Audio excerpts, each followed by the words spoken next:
The official summons arrived on a Tuesday, delivered through encrypted diplomatic channels with security protocols that seemed excessive for what Marcus Webb assumed would be routine paperwork. The message was formal to the point of obscurity, requesting his presence at the Central Diplomatic Complex in New Geneva for matters of significant interstellar importance, requiring immediate personal attendance. He read it 3 times over coffee that went cold during his attempts to parse the bureaucratic language, eventually concluding someone had either made an administrative error or his military pension had triggered unexpected tax complications requiring face-to-face resolution.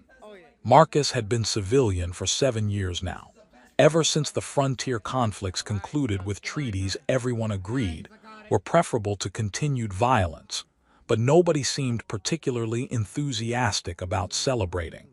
The war had been ugly in the way border conflicts always were.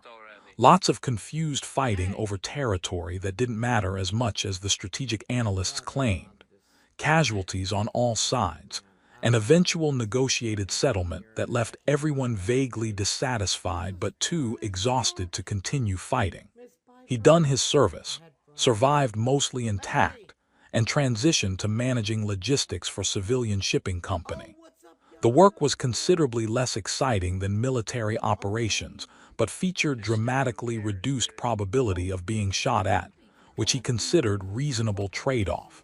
The diplomatic complex occupied several city blocks in New Geneva's administrative district, all sweeping architectural curves and materials that shifted color based on ambient lighting conditions. Marcus arrived 20 minutes early because military habits persisted long after discharge, checked in with security who seemed unsurprised by his presence despite his own confusion, and was escorted through corridors displaying rotating art installations from various species. He recognized maybe 1 in 5 pieces, the rest operating on aesthetic principles his human visual processing couldn't properly appreciate. His escort, young diplomatic staffer whose badge identified her as Protocol Assistant Third Class, maintained professional silence until they reached an antechamber outside what appeared to be major ceremonial space. The walls here were actual stone rather than the synthetic materials used elsewhere, giving the area weight and permanence that suggested historical significance. "Please wait here, Mr. Webb. You'll be called when they're ready. The ceremony should last approximately 30 minutes. She delivered this information with the efficiency of someone reciting it for the dozenth time that day. "What ceremony?" Marcus asked, but she'd already departed with the purposeful speed of someone with 17 overlapping responsibilities. He sat in the waiting area, reviewing what little he actually knew about this situation.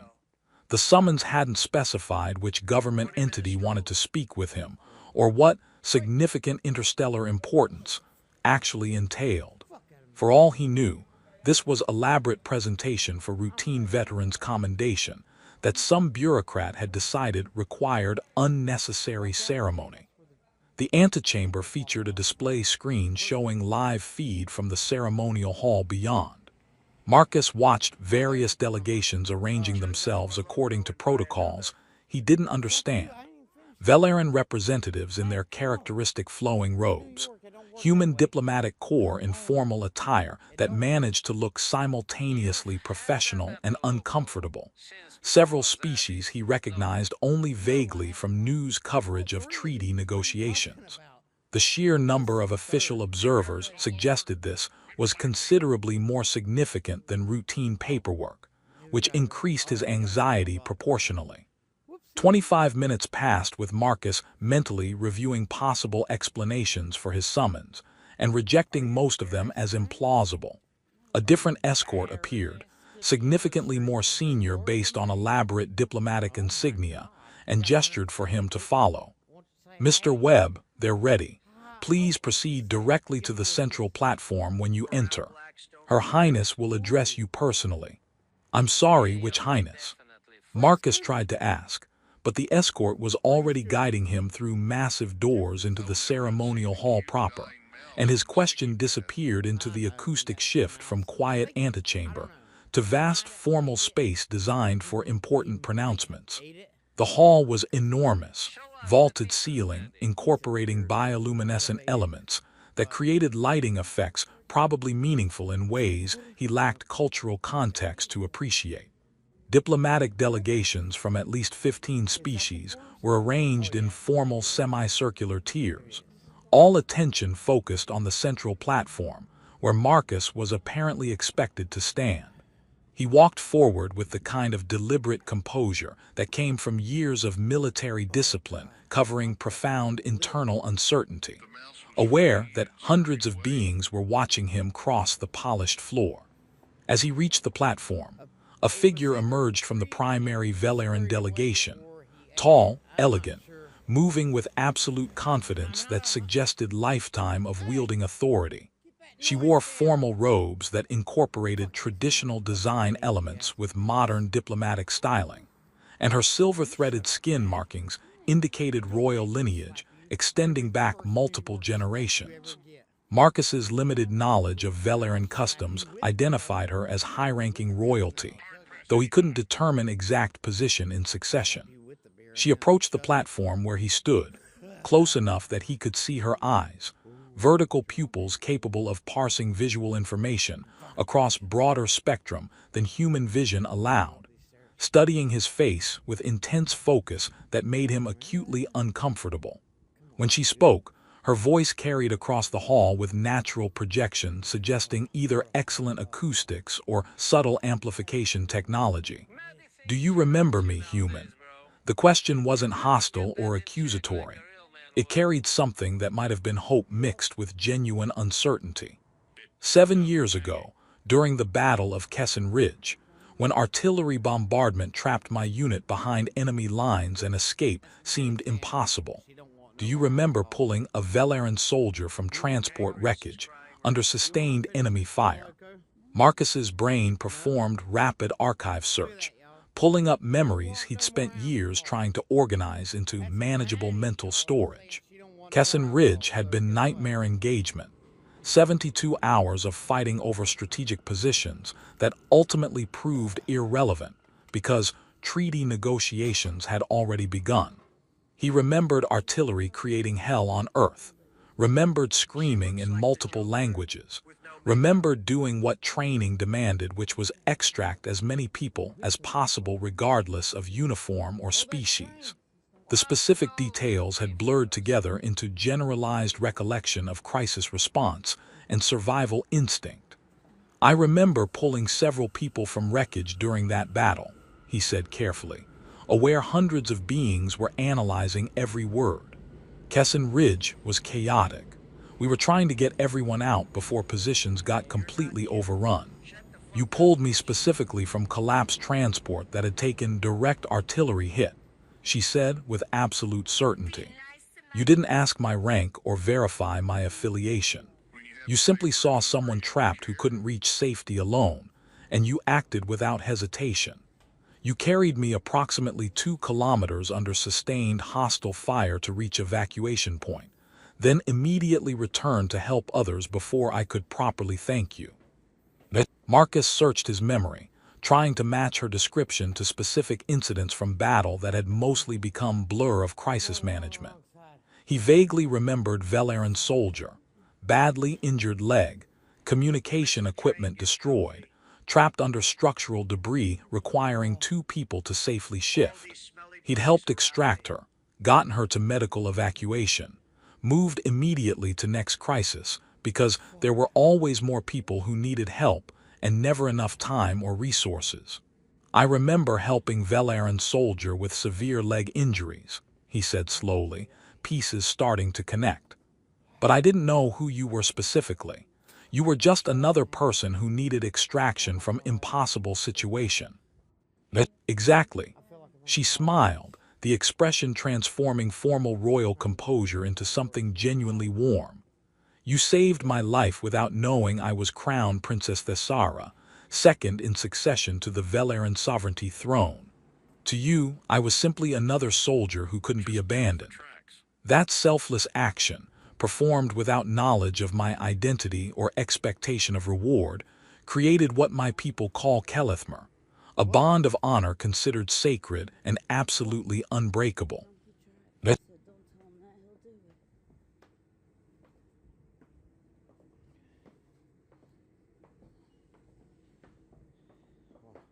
The ceremonial hall maintained profound silence. Marcus felt several hundred beings watching him process this information and realized with growing comprehension that he hadn't been summoned for paperwork. He'd accidentally saved alien royalty 7 years ago without knowing it, and apparently that carried consequences he was only beginning to understand. His Tuesday had taken a turn he absolutely hadn't anticipated when reviewing shipping manifests that morning. Princess Thessara gestured toward the assembled delegations with fluid grace that suggested years of formal training. When I returned to my people after Kessin Ridge, I reported what had happened, that a human soldier had saved my life without knowing my identity, without seeking advantage or recognition, purely because abandoning someone was unthinkable to him. My advisors began immediate investigation to identify you and understand your character. That investigation took 7 years. Marcus asked, then immediately worried that questioning royal timeline might violate some diplomatic protocol. But Thessara seemed more amused than offended by the observation. The investigation itself took approximately 3 months. We identified you within 6 weeks after Kessin Ridge concluded. She moved closer, her expression carrying what might have been regret mixed with determination.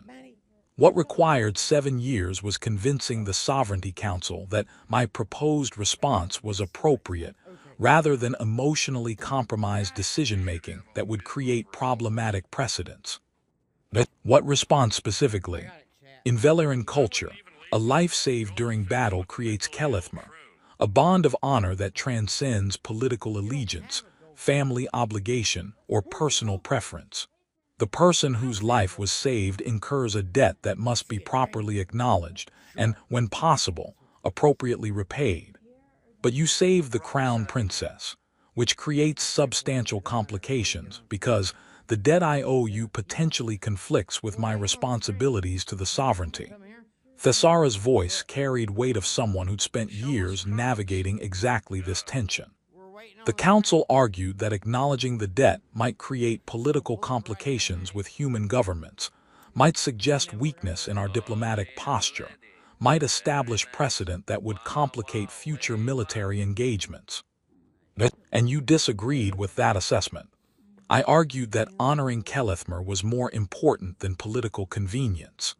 That failing to acknowledge a legitimate debt of honor would violate our most fundamental cultural values in ways that would ultimately prove more damaging than any diplomatic complications. That your action deserved proper recognition regardless of the political inconvenience it might create. She smiled with satisfaction. It required 7 years of persistent argument and strategic maneuvering, but I eventually convinced enough council members to proceed. Which brings us to today's formal ceremony. Marcus looked around at the assembled diplomatic delegations, noting the elaborate preparation and formal protocols being observed. This seems like extremely elaborate setup just for saying thank you. Not that I don't appreciate the gesture, but you could have sent a personal message. Kelethmer cannot be satisfied through simple expressions of gratitude. The debt must be formally acknowledged before official witnesses representing both our peoples, and the saved person must offer something of genuine substantial value to demonstrate the debt is being taken with appropriate seriousness. Thessara's voice shifted to ceremonial formality that carried across the hall. Marcus Webb, human veteran of the frontier conflicts, you saved my life at Kessin Ridge without knowledge of my identity or expectation of personal reward. You acted from pure conviction that no person should be abandoned when assistance was possible. That action created Kelethmer that I have waited 7 years to properly honor before witnesses. Your Highness, I genuinely appreciate this formal recognition, but I was simply doing what anyone would do in that situation. You don't owe me anything for basic human decency during crisis. That's precisely where human and Velaran cultural understanding diverges most significantly, Thesara said, her tone suggesting she'd anticipated this response. In my culture, what you describe as basic human decency represents the highest possible form of honor, action taken without calculation of personal benefit, risk accepted without expectation of reward or recognition. The fact that you consider such behavior unremarkable makes it more valuable to us, not less. She gestured, and several formal attendants approached carrying what appeared to be official documentation on materials that looked more ceremonial than practical, actual parchment, or something similar rather than digital displays. I offer you three things in formal acknowledgement of Kelethmer. First, recognition as honor keeper of the Velaran sovereignty, a formal title that grants you permanent diplomatic status and the right to petition the crown directly on any matter you consider important, regardless of its official priority. Marcus felt his anxiety level spike considerably.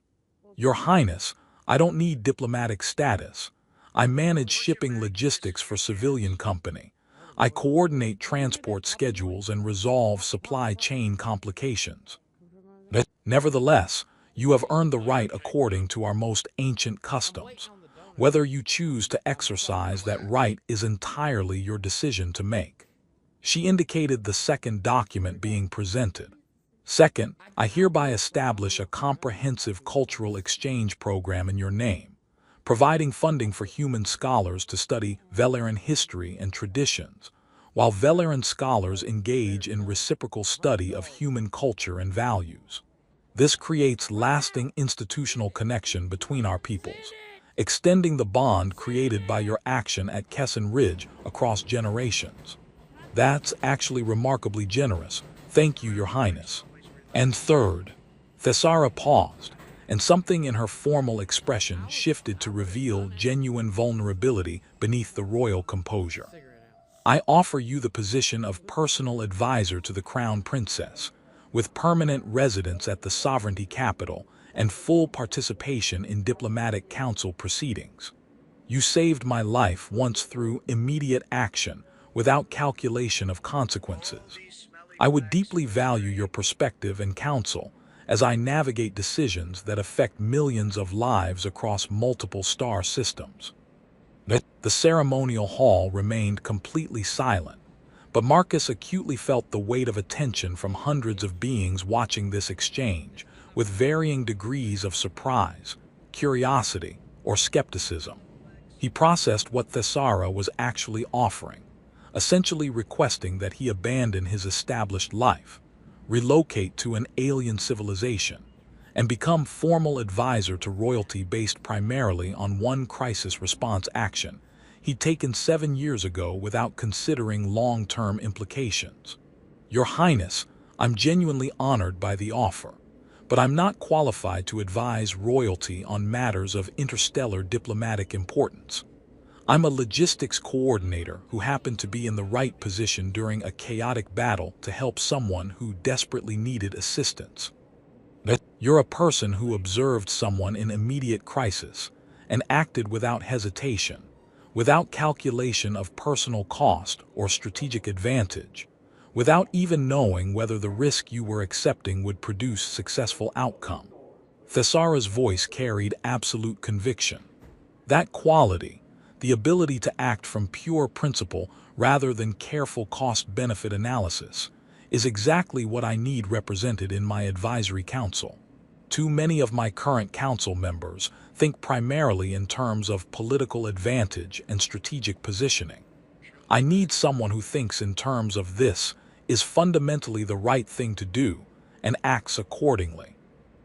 Thinking that way got substantial numbers of people killed during the frontier conflicts and saved my life at Kesson Ridge.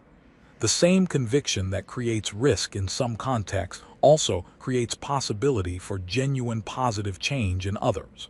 She met his eyes with direct intensity. I'm not asking you to make immediate decision. Take time to seriously consider the offer.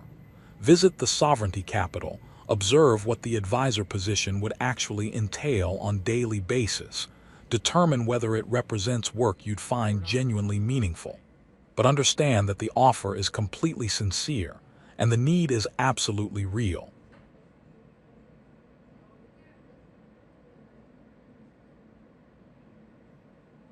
It's like jail, stick out like a nail and get hammered, danger knows.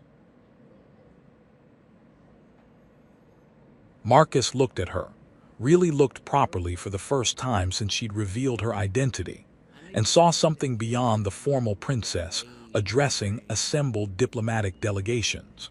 He saw the injured soldier he'd pulled from wreckage 7 years ago, someone who'd been terrified and in severe pain, but had maintained enough composure to follow instructions until reaching relative safety. Someone who'd said thank you with profound sincerity before he'd rushed away to help others, because there was always someone else who desperately needed assistance and never enough time to provide it adequately. "Can I ask you something?" he said, suddenly aware that the entire diplomatic assembly was listening to this exchange, but somehow not particularly caring about the protocol implications. "When I was pulling you from that wreckage at Kesson Ridge, you asked me why I was helping you specifically. Do you remember what I answered?" Thesara's formal expression softened with clear recognition. "You said because you can't extract yourself alone, and no one should have to die alone when help is possible to provide." Those exact words. I've remembered them every single day for 7 years. I meant them completely. I still mean them now. That's not special wisdom or unique philosophical perspective. It's just basic conviction that people fundamentally matter, and helping them when possible is the only reasonable response to observing crisis. Yes, exactly. That's precisely what I need represented in my advisory council. She smiled with genuine warmth. Someone who operates from that conviction automatically and naturally, rather than having to carefully calculate whether compassionate action is strategically advantageous in current political context. The formal ceremony concluded with elaborate diplomatic protocols that Marcus barely registered consciously, his mind still actively processing the unexpected direction his ordinary Tuesday had taken. He was escorted to a private conference room where Thesara joined him after completing her ceremonial obligations. The formal robes exchanged for more practical diplomatic attire that suggested she was ready for substantive conversation rather than performative ceremony. "You look substantially overwhelmed," she observed with slight amusement, settling into a chair with casual grace that suggested years of practice making formal positioning appear completely natural. "I woke up this morning expecting routine day of managing shipping manifests and resolving minor supply chain complications. Now I'm apparently a diplomatic honor keeper being offered position as formal advisor to alien royalty. Overwhelmed seems like entirely reasonable emotional response. Fair assessment of the situation." Thesara activated a holographic display showing what appeared to be detailed information about the cultural exchange program she'd mentioned during the ceremony. "I should clarify that you're not obligated to accept any of these offers beyond the formal recognition itself. The Kelithmer is technically satisfied through the public acknowledgement ceremony we just completed. Everything beyond that represents genuine invitation rather than culturally required acceptance. But you would strongly prefer I accept the advisor position. I would genuinely value your perspective and your presence on the council. But I recognize that accepting requires abandoning your established life for something completely unfamiliar in an alien culture you currently know very little about. That's substantial personal sacrifice to request based on one formal conversation, regardless of the historical connection." She dismissed the holographic display with a gesture. "Tell me about your current work in detail. What does shipping logistics coordination actually involve on daily operational basis?" Marcus found himself explaining his job. The practical challenges of coordinating complex transport schedules across multiple companies and competing jurisdictions. The constant creative problem-solving required when shipments faced unexpected delays or complications. The genuine satisfaction of making complex systems work efficiently despite inherent chaos and human error. Thesara listened with what appeared to be genuine interest rather than performed politeness, asking substantive questions that revealed she was actually processing the information rather than just waiting for him to finish speaking. "You clearly enjoy the problem-solving aspect," she noted perceptively. "Finding workable solutions when established systems break down or face genuinely unexpected complications. It's what I'm demonstrably good at. Military service taught me to adapt quickly when careful plans fail catastrophically, which happens constantly in civilian logistics operations. The work genuinely matters. People and businesses need supplies delivered reliably, and I can observe direct, tangible results from the solutions I implement. That's not fundamentally different from what the advisory role would actually entail. Helping navigate complex problems, identifying workable solutions when established diplomatic approaches fail, ensuring that policy decisions account for practical implementation realities rather than just abstract theoretical principles." Thesara leaned forward with evident interest. The primary difference would be scale and ultimate consequences. Instead of coordinating shipping manifests affecting hundreds of customers, you'd be helping coordinate diplomatic initiatives affecting billions of lives across multiple civilizations, which represents significantly more pressure and personal responsibility than I'm comfortable accepting. Completely understandable concern, but consider this perspective. At Kesson Ridge, you made critical split-second decisions affecting people's immediate survival under conditions of extreme stress and profoundly incomplete information.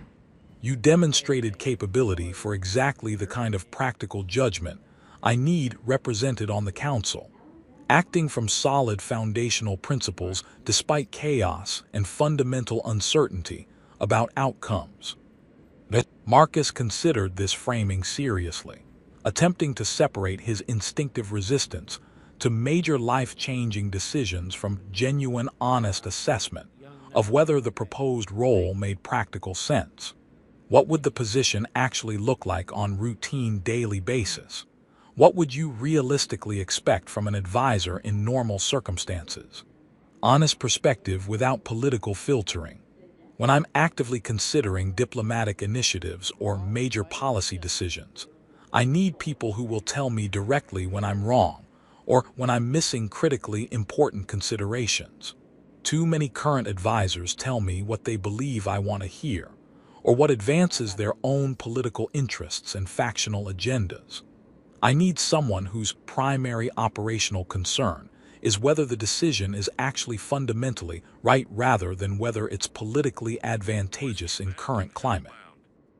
That approach could create substantial ongoing conflict with your existing council members and their established interests. Almost certainly will create significant conflict, but productive conflict that genuinely improves decision-making quality is extremely valuable. Unchallenged assumptions and comfortable consensus typically lead to poor outcomes with serious consequences. Thesara activated a different holographic display, this one showing what appeared to be luxurious residential quarters. This would be your personal accommodation at the sovereignty capital. Private residence with full amenities, access to extensive cultural resources for learning Velaran customs and language, dedicated staff support for managing daily necessities, while you adapt to the fundamentally new environment. The quarters shown in the display were significantly more luxurious than Marcus's current modest apartment. Not ostentatious exactly, but clearly designed for substantial comfort and practical functionality. You've invested considerable thought into this offer over the years. I've had 7 years to develop detailed plans, while systematically convincing the Council to approve formal acknowledgement of Kelethmer. I wanted to offer something genuinely meaningful with real substance, rather than purely ceremonial position with no actual purpose or influence. She dismissed the display. Visit the Capitol. Spend 2 full weeks observing what the role actually entails in practice. Talk extensively with my current advisors, attend council sessions, observe diplomatic negotiations, see what you'd actually be agreeing to before making any final decision. The cultural exchange program will move forward regardless of your personal choice. Your name is already formally attached to it, but the advisor position requires your active, willing participation to be genuinely meaningful. That 2 weeks seems like reasonable time frame for proper evaluation. Excellent. I'll arrange diplomatic transport and appropriate accommodation. You're welcome to bring anyone you'd like. Family members, close friends, professional colleagues who might provide useful perspective on the decision. She paused thoughtfully. Do you have immediate family who should be included in this evaluation process? Understood completely. The diplomatic transport will be fully prepared within 3 days. That should give you adequate time to arrange temporary leave from your current position and prepare mentally for extended absence. Thesara stood smoothly, extending her hand in the human gesture of formal agreement that she'd clearly studied. Thank you for considering this offer seriously rather than immediately dismissing it as impractical or overwhelming. Marcus shook her hand, noting that Velaran body temperature ran several degrees cooler than human baseline. Thank you for waiting 7 full years to properly acknowledge something I did without expecting any form of recognition. That level of sustained commitment to cultural values, despite political opposition, is genuinely impressive. Cultural values and principles only genuinely matter if we actually honor them in practice, especially when doing so proves difficult or creates political complications. She smiled with evident warmth. I'll see you in 3 days, Marcus Webb. Prepare yourself for complete immersion in Velaran culture that will probably feel utterly overwhelming initially, but should become reasonably comfortable with dedicated time and effort. The next 3 days passed in a blur of practical preparation and increasingly surreal conversations with friends and colleagues who struggled to fully believe his account of recent unexpected events. His closest friend, Sarah Chen, a former military colleague who now worked in municipal government, summarized the general consensus reaction. You pulled someone from a battlefield 7 years ago, and now you're being actively recruited to advise alien royalty. That's the kind of improbable story people tell at bars that absolutely no one believes actually happened. I'm having substantial difficulty believing it myself, but the diplomatic credentials are definitely legitimate, and the transport arrangements are absolutely real. Are you actually seriously considering accepting this position long-term? Marcus thought about the question with genuine care. I'm considering evaluating it properly and thoroughly before making final decision. The work might prove genuinely meaningful. Using problem-solving skills and practical judgment, I've developed over years to help navigate decisions affecting billions of lives instead of just optimizing shipping routes and delivery schedules. That seems potentially worthwhile if I can actually contribute something valuable, or potentially so overwhelming it causes complete psychological breakdown. Also distinctly possible, which is precisely why I'm taking 2 full weeks to evaluate properly before making any binding commitment. The diplomatic transport to the Velaran sovereignty capital was luxury Marcus had never personally experienced. Private shuttle with accommodations suggesting unlimited budget and design philosophy, centered entirely on passenger comfort and convenience. The journey required 8 hours, giving him substantial time to review the extensive cultural briefing materials Thesara's staff had thoughtfully provided.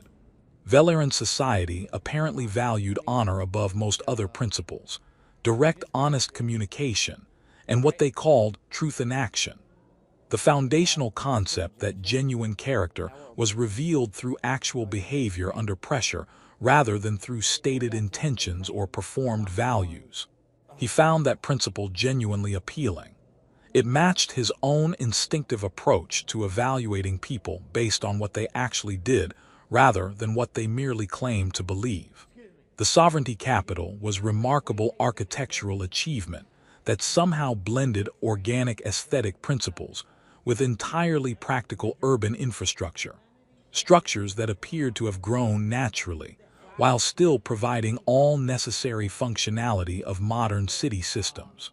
Marcus was escorted to the residential quarters Thessara had shown him, which proved even more impressive experiencing directly than the holographic display had suggested. Floor-to-ceiling windows overlooked extensive gardens incorporating both Velaran and specifically human botanical elements, a deliberate accommodation gesture he recognized and appreciated. Thessara arrived that same evening for informal dinner that felt more like conversation between professional colleagues than formal diplomatic meeting. She'd arranged for human-compatible cuisine prepared according to recipes her culinary staff had extensively researched, though she freely admitted the results were probably imperfect approximations at best. "It's genuinely good," Marcus assured her after sampling what appeared to be some variation of pasta with vegetable sauce. "Close enough to familiar comfort food that I sincerely appreciate the considerable effort involved." "Excellent outcome. I worried we might accidentally create something that looked superficially correct, but tasted absolutely terrible through fundamental cultural misunderstanding of flavor profile expectations." She was eating traditional Velaran cuisine involving numerous crystallized elements Marcus didn't recognize. "Tomorrow, you'll observe a full council session. Fair warning, it will probably prove extremely tedious. Most practical governance involves extensive discussion of routine administrative matters with minimal dramatic tension. I manage shipping logistics professionally. I'm intimately familiar with tedious administrative discussions about resource allocation and scheduling conflicts." The council session the following day was indeed tedious in ways that felt somehow universal across all sapient species. People arguing extensively about budget allocations and jurisdictional boundaries, with passion seeming disproportionate to actual stakes involved. But Marcus noticed something genuinely interesting. Thessara listened carefully to all expressed perspectives before offering her own considered assessment, and when she did speak, people paid serious attention not merely because of her royal rank, but because her analysis proved consistently clear and well-reasoned. After the session concluded, she introduced him formally to her senior advisors, beings from various backgrounds who'd earned their positions through demonstrated competence rather than political connections or family influence. They expressed polite curiosity about the human who'd saved the princess's life and was now apparently being seriously considered for advisory role. "What specific perspective would you bring that we currently lack?"